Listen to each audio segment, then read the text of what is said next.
एक गांव में मोहन नाम का एक साधारण किसान रहता था। उसका एक छोटा सा खेत जिसे वह और उसका परिवार किसी तरह गुजारा करते थे। मोहन मेहनती था, लेकिन खेत की उपज अधिक नहीं होती थी। एक दिन खेत में हल चलाते समय मोहन का हल अचानक किसी चीज से टकराया। उसने देखा कि जमीन के नीचे कुछ चमक रहा है। उत्सुकता से उसने जमीन खोदी और वहां से एक पुराना बड़ा घड़ा निकला। मोहन ने घड़ा खोलकर देखा तो उसकी आंखें चमक उठी।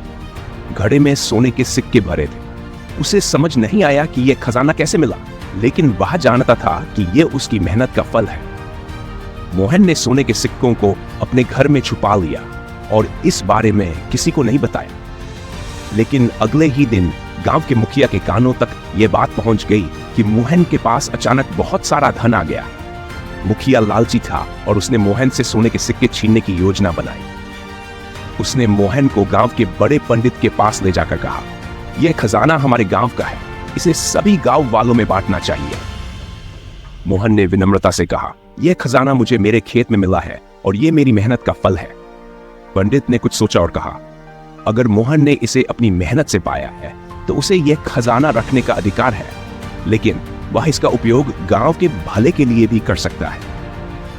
मोहन ने पंडित की बात मानी और अपने खजाने का एक हिस्सा गांव के विकास के लिए दान कर दिया। बाकी धन से उसने अपने खेत को बेहतर बनाया और गांव के अन्य किसानों की भी मदद की।